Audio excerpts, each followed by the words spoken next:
What if I told you that the way I study the night before an exam has nothing to do with staying up all night, cramming notes, or panicking over what I didn't finish? For a long time, it was like that. I used to believe that the final hours before a test were about pressure, urgency, and chaos, that I had to pour everything into my brain in one last desperate attempt to feel ready. But over time, after going through it again and again, I realized something. What you do the last day isn't about what you're learning. It's about how you're managing your mind. And once I learned that, everything changed. Let me take you there. It's the night before a big exam. My friends are stressed. Some are highlighting books like their life depends on it.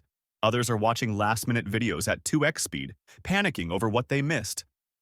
And there I am, with my notebook, my water, my calm playlist in the background, not cramming but reviewing, not memorizing but reminding. Because I've learned something most people don't realize. The final 24 hours aren't for stuffing your brain. They're for activating what's already there. In the past, I made all the classic mistakes.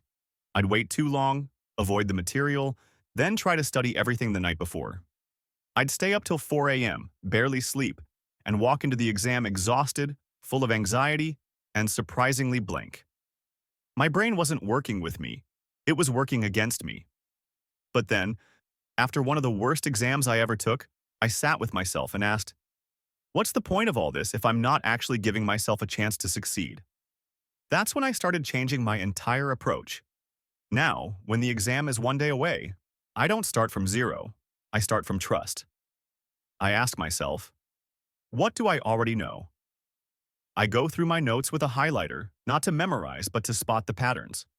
I focus on the main ideas, not every little detail. I write quick summaries, I explain things out loud as if I'm teaching someone. And if I can't explain it, I go back and review just that one piece. That's how I know what's strong and what needs a little reinforcement.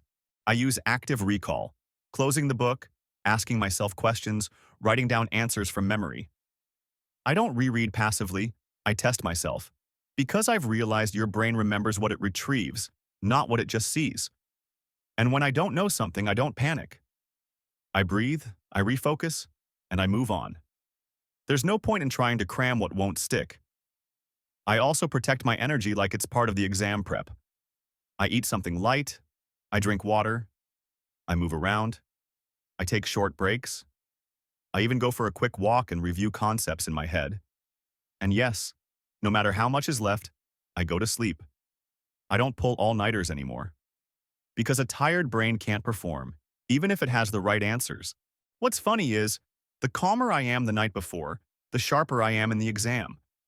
I remember sitting down for one test, looking around and seeing panic on everyone's faces. But I felt focused. Not because I knew everything, but because I trusted myself. I trusted the process I had followed, the things I had repeated, the method I'd created from trial and error. And that's the thing no one teaches you. Last-minute studying isn't about magic. It's about momentum. It's about building enough clarity so your brain isn't overwhelmed. It's about focusing on what really matters and letting go of the rest.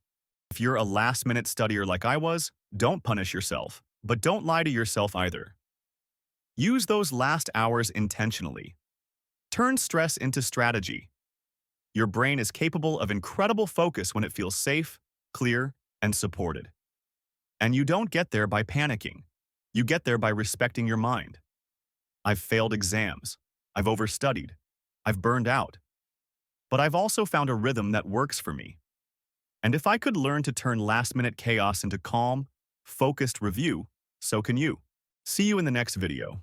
I read every comment. Share with me what helps you stay calm before an exam.